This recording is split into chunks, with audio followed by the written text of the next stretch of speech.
Bonjour à toutes et à tous et bienvenue sur Grand Lille TV pour cette première édition de la semaine, première édition de la matinée en ce lundi 21 novembre. Il est tout juste 7 heures, nous sommes en direct bien sûr pour toute la matinée de l'info de la métropole lilloise. Bon réveil, bonne matinée à toutes et à tous, voici donc ce qu'il faut retenir de l'actualité aujourd'hui.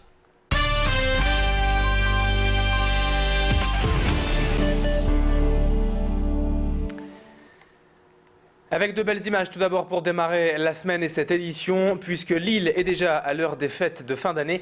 Le marché de Noël a ouvert ses portes ce week-end en présence des élus lillois et notamment Martine Aubry, vous le voyez sur ces images. Le marché et ses 81 chalets seront installés place Riour jusqu'au 30 décembre avec tous les produits traditionnels et décorations de Noël en vente. La Grande Roue s'est également installée la semaine dernière et a donné ses premiers tours de roue ce week-end pour une vue unique à 50 mètres de haut sur l'agglomération lilloise.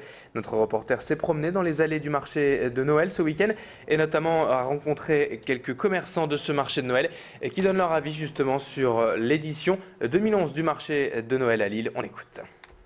C'est un petit peu tôt et c'est très bien parce qu'on attendait ça avec impatience.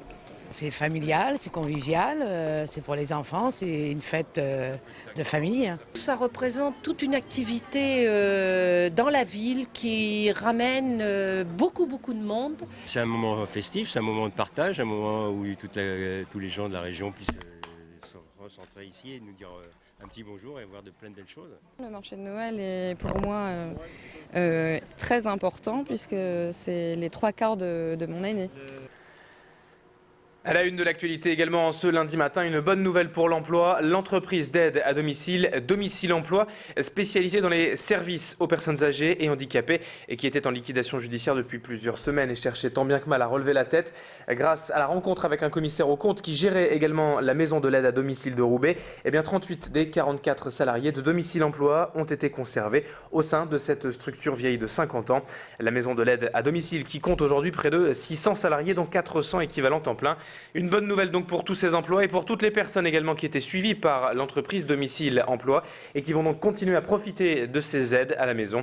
Explication complémentaire avec José Loison de la maison de l'aide à domicile de Roubaix au micro de notre reporter. Globalement, on a fait en sorte que ça soit dans la continuité. On n'a pas changé donc les interventions. Les clients ont toujours les mêmes intervenants. Et puis ensuite, petit à petit, on intégrera les salariés dans notre activité. Alors comment on a été accueillis? Je pense pas trop mal. La nouveauté fait toujours un peu peur, mais bon, je pense qu'il y avait aussi des éléments qui étaient importants. On a 52 ans d'expérience dans le domaine.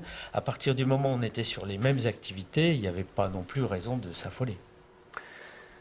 On enchaîne dans ce journal avec le bilan annuel de l'APESAL, l'association de prévention et d'éducation sanitaire Action Locale, a présenté la semaine dernière le bilan de ses actions pour la période 2010-2011. L'association est basée depuis 3 ans à Armentières et a réalisé près de 50 000 examens sur des enfants de la métropole lilloise sur l'année dernière. Depuis 2001, l'APESAL met en place des actions de dépistage précoce des troubles de la vue, de l'ouïe et du langage, ainsi que des campagnes de prévention en matière d'hygiène bucco-dentaire.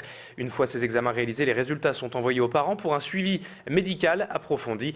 Au final, ce sont plus de 9 enfants sur 10 qui accèdent ainsi aux soins. Le président de l'association, Patrick Debu, était vendredi sur ce plateau, l'invité d'Alexandra Gossin. Il fait donc le bilan annuel de l'action de l'APESAL. Les problèmes d'un enfant ne sont pas forcément visibles même par les parents eux-mêmes. Il faut être très attentif quelquefois, ne serait-ce que en prenant un problème de vision, qu'un enfant puisse éventuellement trébucher ou regarder éventuellement la télévision un peu sur le côté. Bon, ces choses-là, oui, je pense que les assistantes maternelles pourraient le voir, mais c'est pas facile, alors que nous arrivons avec nos dépistages qui sont assez fins et nous arrivons donc à déceler tous ces problèmes-là. On passe au sport dans cette édition lundi matin avec du football et le 7e tour de la Coupe de France qui avait lieu ce week-end. Dans la métropole lilloise, l'affiche opposait Wascal à Boulogne-sur-Mer, un club de Ligue 2. Mais sur le terrain samedi après-midi, on n'a pas vraiment ressenti les 3 divisions d'écart entre les deux clubs. Wascal a parfaitement négocié la rencontre mais n'a pas su saisir sa chance malheureusement et a donc dû s'incliner au tir au but. 0-0 à l'issue du temps réglementaire et des prolongations. Et une défaite 4 tirs au but à 2 pour Wascal et une qualification pour Boulogne pour le 8e tour. Les joueurs de Wascal auront donc quelques regrets car la qualification était possible. Écoutez les explications notamment du coach wascalien Colbert Marlot au micro de notre reporter. La Coupe de France c'est toujours particulier parce qu'on va au bout de nous-mêmes, mais comme je leur ai dit, j'étais, je voulais voir jusqu'à où ils pouvaient sublimer, quoi. Donc, même si aujourd'hui Boulogne est peut-être en difficulté en Ligue 2, on a montré qu'on avait aujourd'hui un vrai projet, une vraie équipe qui demande qu'à avancer, quoi. Au niveau de la discipline, au niveau de la rigueur, on a été très très disciplinés. Donc, bien sûr, on a montré qu'on était capable de rivaliser sur un match, sur 90 minutes avec une Ligue 2.